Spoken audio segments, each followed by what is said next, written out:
Bismillahirrahmanirrahim. Assalamu alaikum. Welcome back to our online lecture series on electrical machines. This is Muhammad Uwais, your course instructor.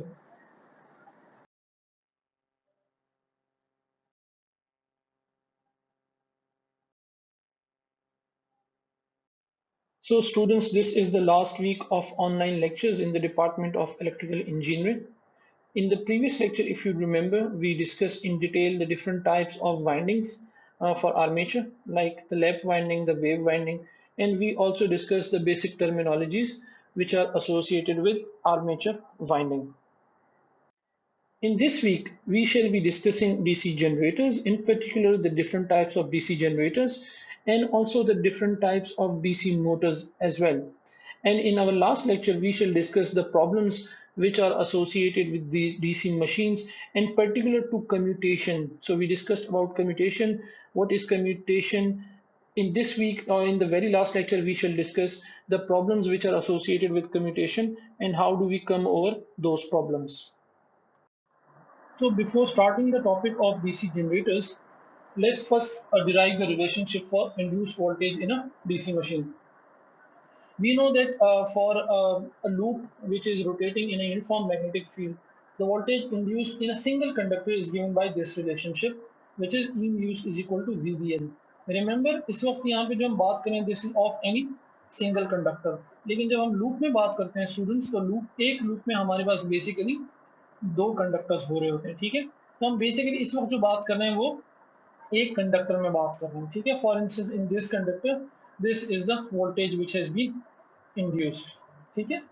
Now this is for a single loop which is rotating in a magnetic field, but for actual machine ऐसा नहीं होता। Actual machine में we have multiple loops which are connected in different way, ठीक है, depending क्या armature winding आपने किस तरीके से कनेक्ट की हुई है।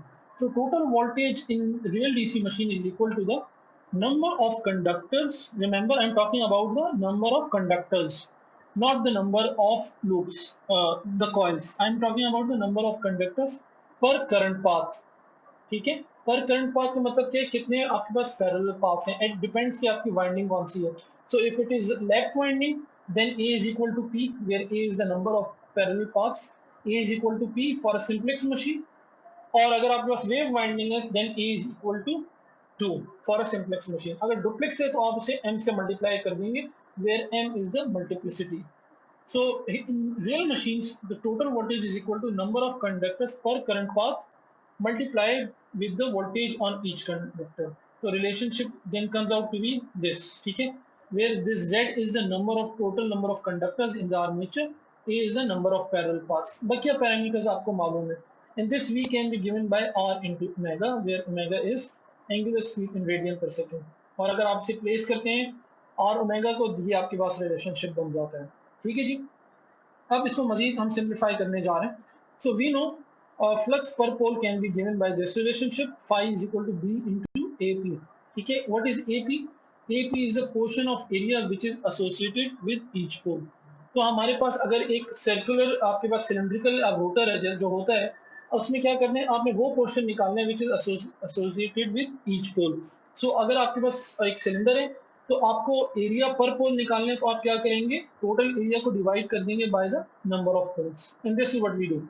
Total area for a cylindrical rotor is given by this relationship 2 pi rl upon p, ठीक है जी। अब ये रिलेशनशिप मुझे पता चल गया and we know that b is equal to 5 upon p, तो हम b की वैल्यू यहाँ से निकाल लेते हैं, ठीक है। तो ये आपके पास रिलेशनशिप बन जाएगा 5 upon ap which is given by this relationship. अब इस रिलेशन को we will place into this equation of EA. So now if we put in the value of a flux density B into the equation of EA, तो this will be our relationship, ठीक है। और इस relationship को जब आप simplify करेंगे तो this is the relation जो आपको मिलता है ZP upon 2 pi A into 5 omega, and you see this term is a constant, ठीक है। ये हमारे पास एक कांस्टेंट हो जाएगा, क्यों? Because z is the number of conductors, total number of conductors, p is the number of poles and a is the number of parallel paths. तो overall this is a constant, और इस equation को हम लिख सकते हैं by this relationship k phi into omega, ठीक है। ये आपको काफी सिमिलर फेमिलियर लगा होगा, क्योंकि हमने जब डीसी मशीन भी पढ़ी थी फंडामेंटल्स, और जब एसी मशीन पढ़ी थी वहां पे भी हमने सेम कंक्लूजन पे हम पहुंचे थे, ठीक है। Here this omega is in radian पर सेकंड। but generally machines में speed is given in terms of RPM, so then this relation has to be further modified. ठीक है, जैसे मैंने बताया कि is a constant. अब इसे in terms of RPM अगर कन्वर्ट करना है तो हम क्या करेंगे, इस ओमेगा को हम कन्वर्ट कर देंगे into RPM by using this relationship. ठीक है, अगेन यहाँ पे मजीद सिंप्लीफिकेशन हो जाएगी एंड ये equation this will be equal to now this term. ठीक है, अब ये ZP अपॉन 60A ये भी एक कांस्टेंट है. ठीक है, तो क्यों ना हम इसको भी एक और कांस्टेंट से रिप्लेस कर दें and let that constant be K dash.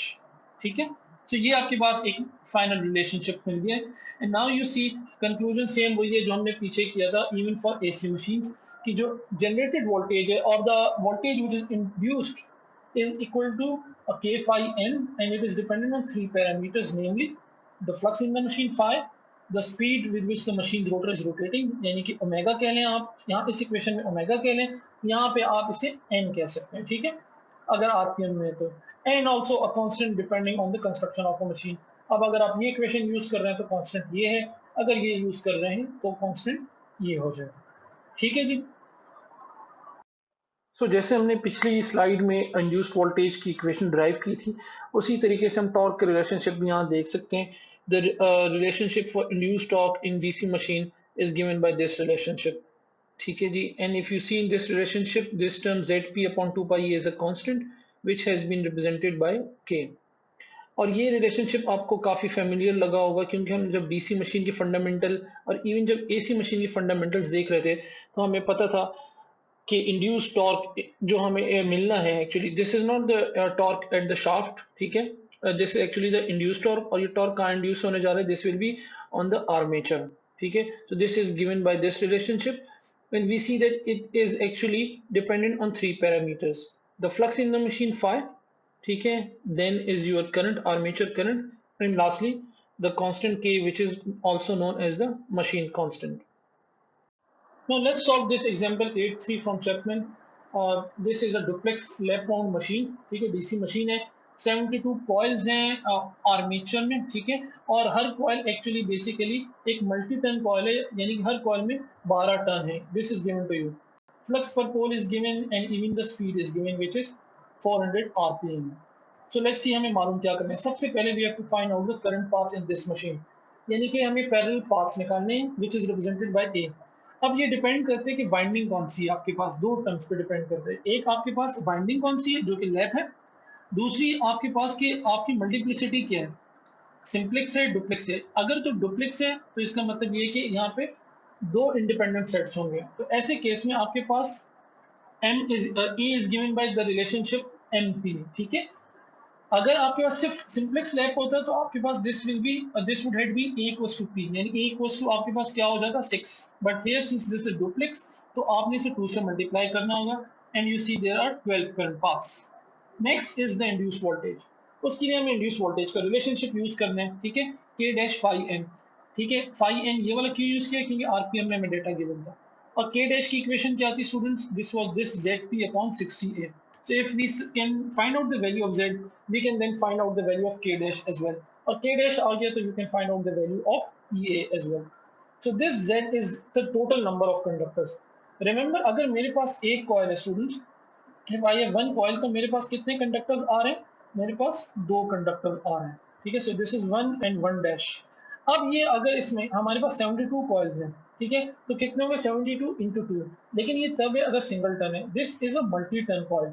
तो मल्टी टर्न कॉइल में Z is given by number of conductors into 2 multiplied with the number of turns. ठीक है, NC is this.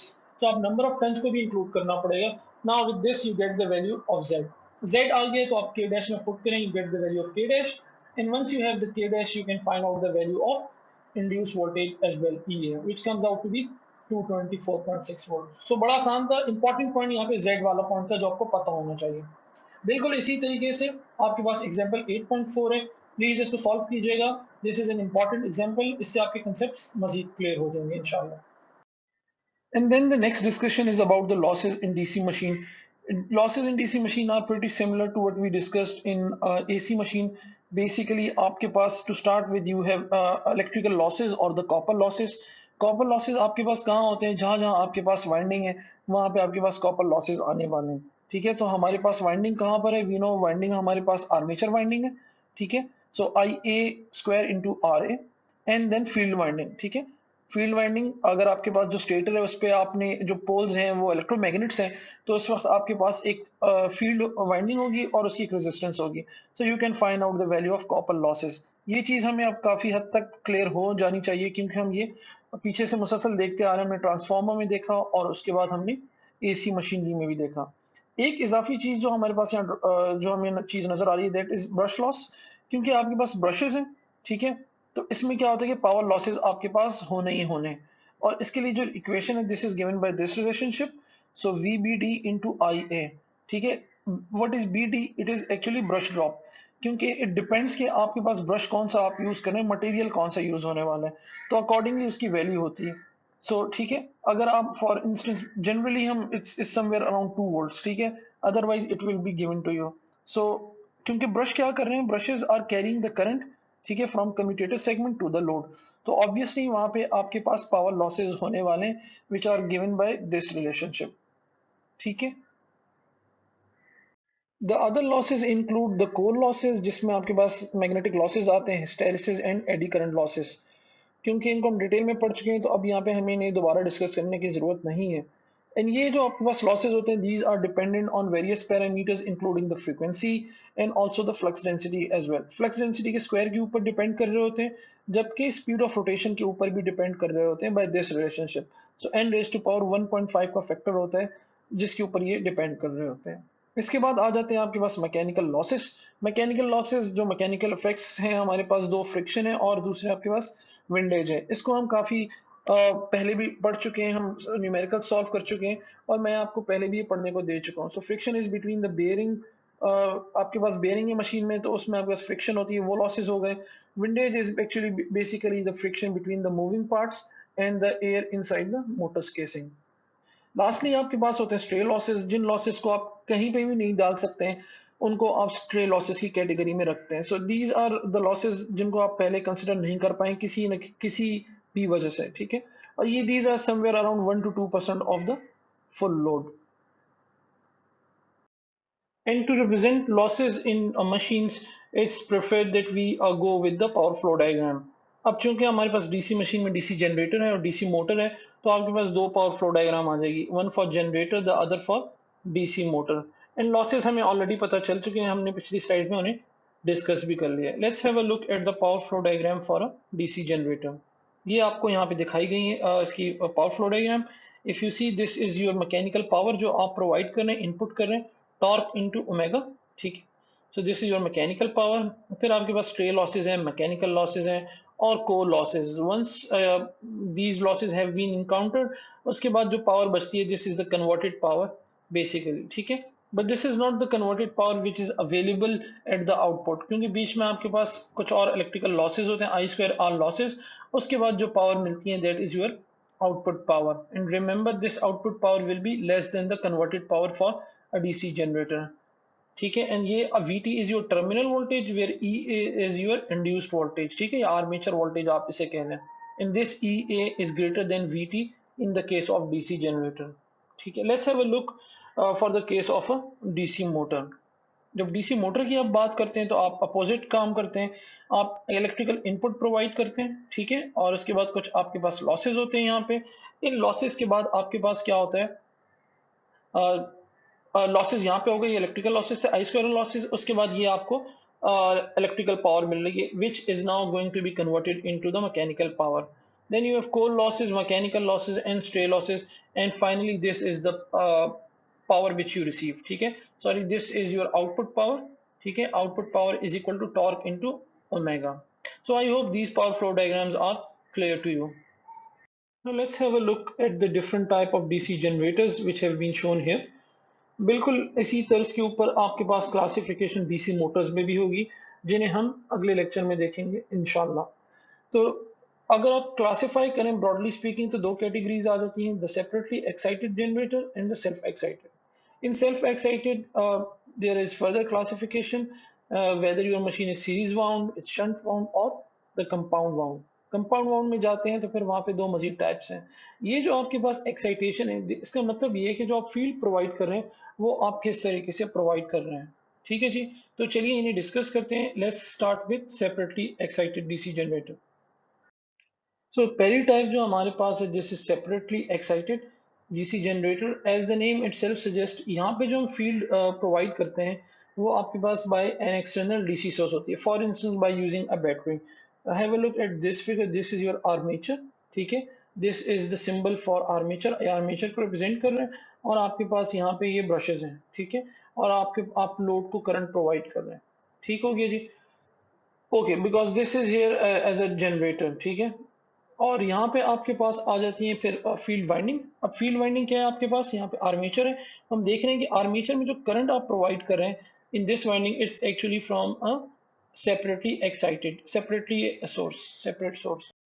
Now we have self excited DC generator, और जैसे कि नाम से पता चल रहा है कि we are not going to use any external source. Instead here the field winding is energized by the current which is produced by the generator itself. So here the field winding and the armature winding will be connected internally. And how will they be connected? This depends कि आपके पास self excited की कौन सी type है। उन types को अभी हम shortly discuss करने जा रहे हैं। Now how this works? Let's have a look. So there is some flux which is always present in the poles because of residual magnetism. ऐसा क्यों है? For that let me remind you the discussion about BH curve. ठीक है, have a look. ये हमारे पास एक BH curve है. This is your H and this is your B axis. ठीक है. अब हमें मालूम है कि if we for instance apply a small alternating current, तो आपके पास क्या होने वाला है कि जो आपके पास कोर है that will be magnetised again and again. ये मैं आपको ट्रांसफार्मर की एग्जांपल दे रहा था, वहां पे हमने डिस्कशन किया था। ठीक है स्टूडेंट्स, तो फॉर इंस्टेंस अगर हम यहाँ बात करें इस पॉइंट के ऊपर, तो हमें मालूम था कि जब हम करंट प्रोवाइड करते हैं, इनिशियली, तो आपके पास क्या होता है, this increases and after certain point it सैचुरेट्स। ठीक है, लेकिन अब अगर दोबारा मैक्सिमम करंट से आप जीरो की तरफ आते हैं फॉर इंस्टेंस, तो अब क्या होता है, जो ये ट्रेस पाथ ट्रेस करते हैं वो this is different, this is not the same. ठीक है, what happens, there is some flux which is left even when the current has gone to zero. Even when the magnetic force is zero, you have some flux density associated. And now this is actually your residual flux. इस flux की वजह से क्या फायदा हमें होने वाला है? Let's have a look. अब we know that we have some flux in the machine, and when the armature is rotated in this flux, what happens, that EMF is induced. Because the flux is weak, therefore only some EMF is induced and a small current is flown into the machine. अब ये जो current आपके पास है, this is now going to flow into the load as well and also in the field winding. तो जब ये field winding में से गुजरेगा ये करंट, तो क्या करेगा, जो फील्ड जो आपके पास पोल फ्लक्स है उसे वो स्ट्रेंथन करेगा, वो इंक्रीज हो जाएगा फ्लक्स आपके पास जो पहले वीक था। ठीक है, and now again you know that armature is rotating, दोबारा it will be cutting magnetic flux, it will be cutting more magnetic flux as compare to the previous case, and more voltage will be induced and thus more current will flow.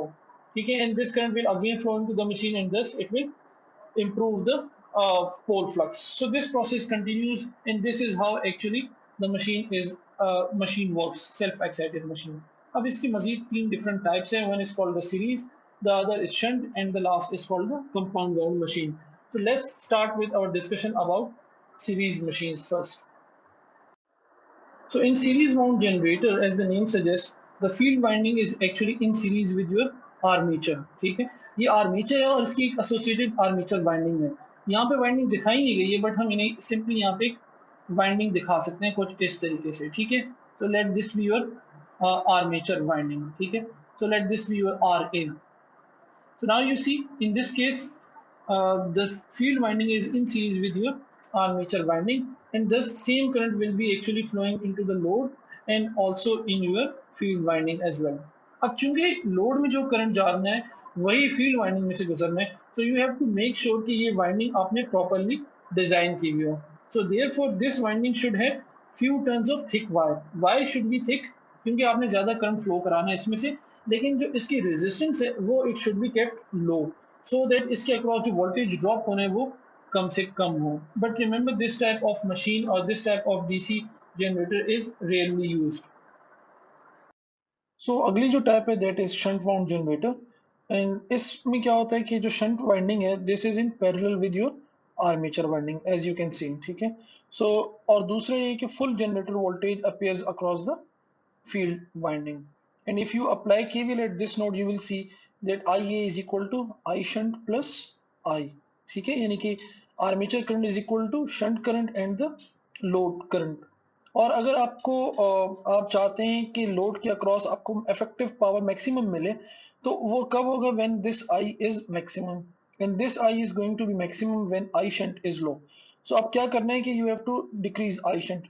So but problem is this, if you increase I shunt और decrease I shunt, फिर आपके पास क्या होगा, जो magnetic field है वो बहुत कम प्रोड्यूस हो रही होगी।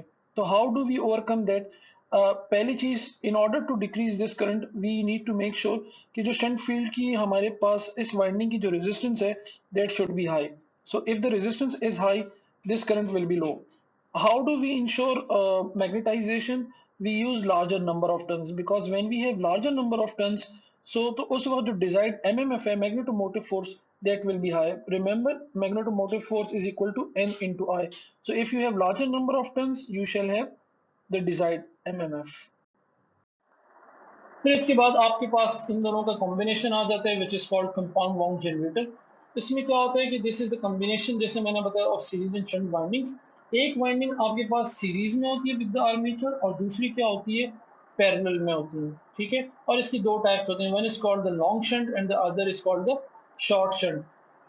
ये दोनों आपको यहाँ दिखाई गई हैं। This is actually the circuit for short shunt, ठीक है। इसमें आप देख सकते हैं जो शंट वाइंडिंग है वो it is parallel with your armature winding, ठीक है। यहाँ पे जो लॉन्ग शंट है इसमें जो वाइंडिंग है वो आपके पास armature winding plus series winding जो आपने यूज किए इन दोनों के पैरेलल होती है, ठीक है। अब इसके अलावा इसकी मजीद टाइप्स भी होती है, उन्हें भी देखते हैं। जैसे हमने जिक्र किया पिछली स्लाइड में, एक कंपाउंड वाउंड जनरेटर में आपके पास दोनों वाइंडिंग्स होती है, the shunt winding as well and the series winding, ठीक है। और जो शंट की वाइंडिंग की जो फील्ड होती है वो स्ट्रॉन्गर होती है देन द सीरीज वाइंडिंग, ठीक है। ये आपको पता होना चाहिए। अब आगे हम मजीद दो क्लासिफिकेशन देखने जा रहे हैं, मजीद दो कैटेगरीज देखने जा रहे हैं कंपाउंड वाउंड डीसी जनरेटर की, ठीक है। रिमेंबर, जो डिस्कशन हम यहाँ पे कर रहे हैं this will also be valid for DC motors as well. तो अगली क्लास के अंदर जब हम डीसी मोटर्स देखेंगे तो हम इन्हें दोबारा डिस्कस नहीं कर रहे होंगे, बल्कि वहाँ पे हम जल्दी से आगे चल रहे होंगे। सो अब जो आपके पास दो फील्ड्स हैं, अगर ये दोनों फील्ड्स एक दूसरे को असिस्ट करती हैं, ठीक है। For instance if the series winding is assisting the shunt winding, ठीक है, यानी कि series field is assisting the shunt field, उस केस में the generator is said to be cumulatively compound wound, जो आपको यहाँ दिखाया गया। देख सकते हैं दोनों में जो करंट फ्लो है वो बिल्कुल एक ही डायरेक्शन में, तो जो फील्ड बनेगी वो they will be assisting each other. This is called cumulatively bound generator.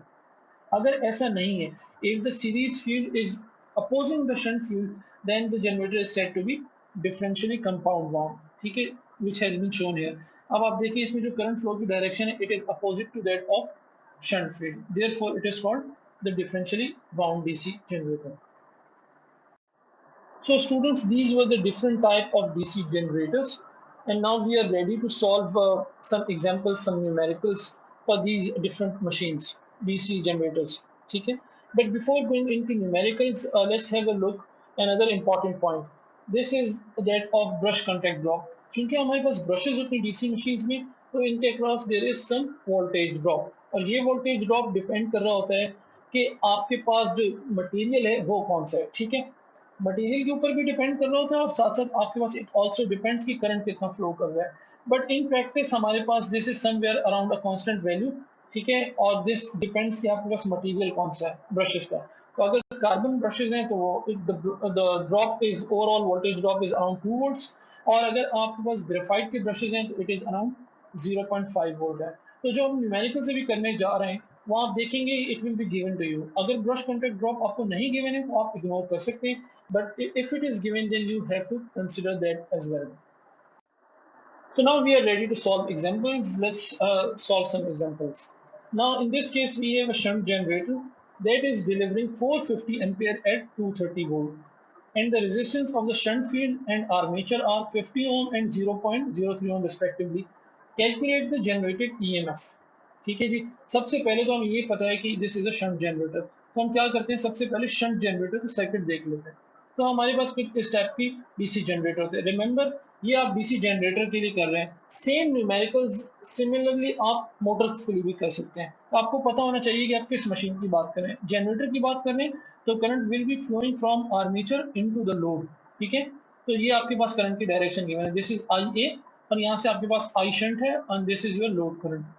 ठीक है, रिमेंबर अगर ये मोटर होती तो आपके पास करंट की डायरेक्शन अपोजिट होती, एक करंट यहाँ से फ्लो कर रहा होता और ये फिर यहाँ आके डिवाइड हो रहा होता। ठीक है, this would have been the case for a motor, shunt motor, but इस वक्त हम जनरेटर्स की बात कर रहे हैं।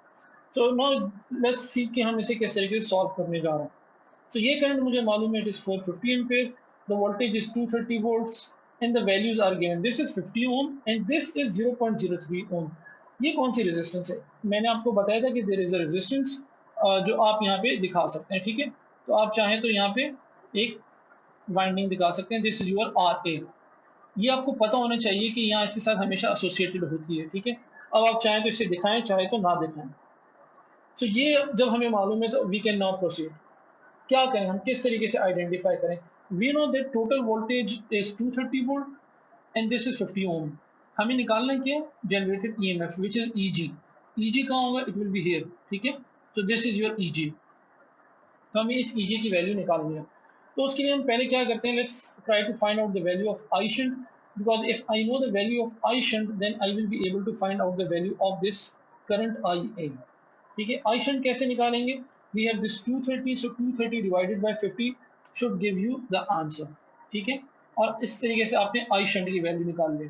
This comes out to be 4.6 ampere, और चूंकि ये 450 एम्पियर है तो दोनों मिलाकर कितने हो जाएंगे आपके पास? This will be 454.6 ampere. ठीक है, 454.6 ampere will be the current which is flowing into the armature.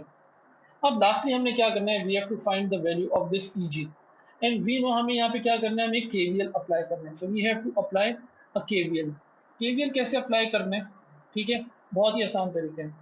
KVL जब हम अप्लाई करेंगे सो हमारे पास this KVL will be, KVL हम किस तरीके से अप्लाई करेंगे? This will be minus EG plus I A R A plus 230। ठीक है, इक्वल टू 0। सो अब आपको चाहिए होगी आपको जरूरत होगी इस आई ए आर ए की वैल्यू की। ठीक है, जो हमने यहाँ निकाल लिया, क्योंकि we know the value of I A, the value of R is already known to us. ठीक है, so we know that E G is equivalent to I A R A plus 230 volt. ये हमारे पास total voltage आ रहा होगा। ठीक है, अब ये ड्रॉप निकाल लिया तो सिंपली आपने इनको एड अप कर लिए and you will get your generated voltage. ठीक है, the generated EMF is this, v की value is 230, I A R A आप निकाल चुके हैं and you will simply by putting in the values you will get your answer। तो I hope ये example आपको समझ में आई होगी, बड़ी आसान थी। आपको केसीएल अप्लाई करना था और उसके बाद you had to apply KVL, but there was an important point जो आपको पता होना चाहिए हमेशा, कि जब आप केवीएल अप्लाई करेंगे तो आपने किस तरीके से अप्लाई करना है। ठीक है, तो this is for generator. Motor के केस में आपके पास केवीएल अपोजिट तरीके से लग रहा होता, वो आपको पता होना चाहिए। ठीक है, so I hope this is clear to you। Now let's have a look at another example. In this case, we have a compound wound machine, okay, or this is a long shunt compound generator. So it is delivering a load current of 50 ampere at 500 volt. तो सबसे पहले हम क्या करते हैं, इसके circuit देख लेते हैं। ठीक है, for a long shunt compound generator, ये आपके पास सर्किट आ गया, data is given to you, 500 volts है and this is 50 ampere, resistances तमाम आपको given है। Remember this resistance is, this is your resistance of series field। ठीक है, so this is your R series, remember this is not your armature resistance। armature winding आप चाहें तो एक अलग से यहाँ दिखा सकते हैं। मैं अगेन बार बार बता रहा हूँ स्टूडेंट्स कि आपको इसे कंसिडर करना चाहिए, इस तरीके से आप दिखा सकते हैं यहाँ पे। या आपके जहन में ये क्लियर होना चाहिए कि there is some resistance which is associated with the armature winding. पिछले केस में हमें कोई वोल्टेज ड्रॉप नहीं गिवन था अक्रॉस द ब्रशेज, बट यहाँ पे हमें गिवन है कि allow 1 volt per brush for contact drop. तो दो ब्रशेज हैं तो आपके पास टोटल वोल्टेज ड्रॉप कितना हो जाना है? It will be 2 volt. So again we have to calculate the generated voltage and the armature current. बिल्कुल उसी तरीके से करेंगे, बहुत आसान एग्जांपल है, कोई डिफरेंस नहीं है। We know the value of voltage, we know the value of this resistance, so we shall be able to find out the value of shunt which comes out to be 2 ampere। ठीक है, so 500 divided by 250 is 2 ampere। so armature current की value क्या हो जाएगी? this 50 plus 2, so this comes out to be 52 amperes। ठीक है जी, अब अगला पॉइंट क्या है, हमें अगेन केवीएल अप्लाई करने, लेकिन उससे पहले we need to know what is the value of the drops जो आपके पास हो रहे हैं। ड्रॉप कहाँ हो रहे हैं स्टूडेंट हमारे पास? एक ड्रॉप हमारे पास वोल्टेज का ड्रॉप यहाँ होने वाला है इन दिस सीरीज वाइंडिंग, दूसरा ड्रॉप कहाँ होने वाला है इन दिस आर्मेचर वाइंडिंग, और तीसरा ड्रॉप जो हमारे पास होने वाला है it will B across these brushes. ठीक है, तो हम इन ड्रॉप्स को निकाल लेते हैं, उसके बाद we have to apply KVL. So voltage drop on series field winding is this, क्योंकि करंट सब में सेम है, ठीक है, सीरीज में लगे हुए हैं, सो 52 इंटू 0.03 1.56 वोल्ट, और इसी तरीके से you can find out the drop across the armature as well, armature winding, this comes out to be 2.6 volts. अब जब आप केवीएल अप्लाई करेंगे एंड फाइनली ड्रॉप जो है ब्रशेस को कितने 2 वोल्ट, तो केवीएल जब आप अप्लाई करेंगे तो this will be your equation. ठीक है, अब क्या हो रहा है आपके पास, this is V plus I A R A, ये पीछे भी था हमारे पास, इजाफी एक चीज की आ गई, series drop and the brush drop. ठीक है, तो I hope this is clear. बस सिंपली आपने यहाँ पे वैल्यूज पुट करनी है and you see that your answer comes out to be 506 volts रफली। तो काफी आसान एग्जांपल थी, बस आपको ये क्लियर होना चाहिए कि कौन सा करंट कहाँ से फ्लो करना है और कौन कौन से ड्रॉप्स को आपको कंसिडर करना है। सो कुछ और एग्जांपल देखते हैं जिसमें सवाल को किसी डिफरेंट तरीके से पूछा गया है। ठीक है, कुछ और फॉर्मूलाज भी जहाँ हमें यूज करने पड़े। फॉर इंस्टेंस, तो यहाँ पे कहा गया है कि we have an 8 pole DC shunt generator with 778 wave connected armature conductor. So wave winding है हमारे पास, ठीक है, और कंडक्टर्स कितने हैं हमारे पास, 778 है। अगर वेव वाइंडिंग है तो सबसे पहले मुझे क्या पता चल रहा है कि जो नंबर ऑफ पैरेलल पाथ्स होने इस मशीन में वो कितने होने, 2 हो रहे हैं। क्यों? क्योंकि हम सिंप्लेक्स मशीन की बात करें, कहीं पे भी नहीं लिखा हुआ कि it is a duplex machine. ठीक है, अगर नहीं लिखा हुआ है always assume the machine to be simplex and it is running at a speed of 500 RPM, ये भी हमने गिवन है। Supplies a load of 12.5 ohm resistance at a terminal voltage of 250 volt. बहुत आसान सवाल है, जैसे हमने पीछे किया तो थोड़ा सा डिफरेंस है। Armature resistance is 0.24 ohm and the field resistance is 250 ohm. Find the armature current, the induced EMF and the flux per pole. Basically जो फ्लक्स पर पोल हमें निकालना है उसके लिए हमें थोड़ी सी वर्किंग ज्यादा करनी पड़ेगी, बाकी एग्जांपल सेम हुई जो हमने पीछे देखी थी। Let's have a look at the circuit. ये हमारे पास सर्किट है, डेटा हमें गिवन है। ठीक है, ये हमारे पास लोड है और हमें मालूम है कि दिस करंट इज 20 एम्पेयर। ठीक है, ये करंट हमें कैसे मालूम है कि दिस इज 20 एम्पेयर, ये वैल्यू हमने किस तरीके से निकाली है, बेसिकली हमें ये मालूम है कि दिस इज 250 वोल्ट और लोड रेजिस्टेंस कितनी है 12.5 ओम। so it is simply I is equal to V upon R. You see it comes out to be 20 ampere and here in this case the current is 1 ampere. ठीक है, जैसे हमने पीछे किया था, जो आपको चीज यहाँ पे भी दिखाई गई है। ठीक है, so this is very clear students, पीछे हम करते आए हैं। Now once these two currents have been found, we can find out the value of armature current by simply applying KCL at this node. So IA comes out to be equal to 21 ampere. पहली चीज ये थी जो हमें निकालनी थी। ठीक है, तो आर्मेचर करंट निकाल चुके हैं। इंड्यूस ईएमएफ कैसे निकालना है? इंड्यूस ईएमएफ के लिए अगेन हमने क्या करना है, we have to apply Kirchhoff's voltage law KVL. ठीक है, तो केवीएल अप्लाई करने के लिए again we will assume we will show a winding है, it is always there, no need to assume. ठीक है, वाइंडिंग आप दिखा दें और उसके बाद इसे सॉल्व कर लें। इंड्यूस ईएमएफ कैसे आ जाएगा, it is given by this 250 plus this drop. ये कौन सा ड्रॉप है स्टूडेंट आपके पास, armature current, this is your I A. ठीक है, this is I A, this resistance of 0.24 ये कौन सी है आपके पास, ये आपके पास दिस इज द रेजिस्टेंस। ठीक है, 0.24 ओम जो आपको यहाँ गिवन है। ठीक है, इससे मल्टीप्लाई करेंगे तो you get the drop which is happening here. यहाँ पे भी अगेन आपको कोई ब्रश के अक्रॉस ड्रॉप नहीं गिवन था, so we have ignored this. Now we have found out the value of our induced EMF. Now how to find out the value of flux per pole, उसके लिए हमें क्या करना पड़ेगा, we have to use the relationship for E G. और generated voltage का जो relation होता है वो हमने पीछे देखा था, ईजी कह लें आप उसे, ईए कह लें, that relationship was given by this. ठीक है, so it was given by this relationship, phi z n 60 into p upon a। ठीक है, phi is your flux, z is the number of conductors, what is n, वहां पे हमने small n use किया था, यहाँ हमने कैपिटल यूज किया, it doesn't matter. this eg is nothing but your armature voltage ea। so n की value given है, z की वैल्यू गिवन है, p is given to you, a is equal to 2। why is this a is equal to 2? because of your wave winding, it is wave winding। ठीक है, wave winding में हमेशा आपके पास it is always equal to 2। ठीक है, अगर ये आपके पास लेफ्ट वाइंडिंग होती है तो किसके बराबर होती है, इस ए की वैल्यू इक्वल टू 8। ठीक है, तो ये आपने सॉल्व कर लिया यहाँ। And student this is the last example, ठीक है, ऑफ टुडेज क्लास। ये बिल्कुल सेम वही है, यहाँ पे आपके पास एक long shunt lap pound generator है, बिल्कुल उसी तरीके से आपने सॉल्व करना है। You will find out the currents and then you can find out the armature current. Once you know the armature current you can find out the value of generated voltage. ठीक है, यहाँ पे आपको brush drop दिए मैंने 1 volt, तो आप generated EMF निकाल सकते हैं। Finally in order to find out the number of conductors, आपको क्या करना है, फ्लक्स पर पोल यहाँ गिवन है, आपको again you have to use the equation for E G. ठीक है, सेम बिल्कुल उसी तरीके से करना है। एंड में आप ईजी की इक्वेशन यूज करेंगे, और ईजी की इक्वेशन में अब जो ए है वो क्या प्लेस करेंगे आप, it will be equal to P which is the number of poles. क्यों, क्योंकि this is a lap winding. ठीक है, तो देयरफॉर हमने यहाँ पे 4 यूज किए। इसके बाद यू गेट योर आंसर। ठीक है, so I hope this is clear to you. And these are some other practice problems. Please try to solve them as well, and they will definitely help you in your exams as well. So that's it for today, students. Thank you so much for being with me. Inshallah, I see you in our next online lecture where we shall discuss the different types of DC motors. Till then, it's Mohammed West signing off. Allah Hafiz.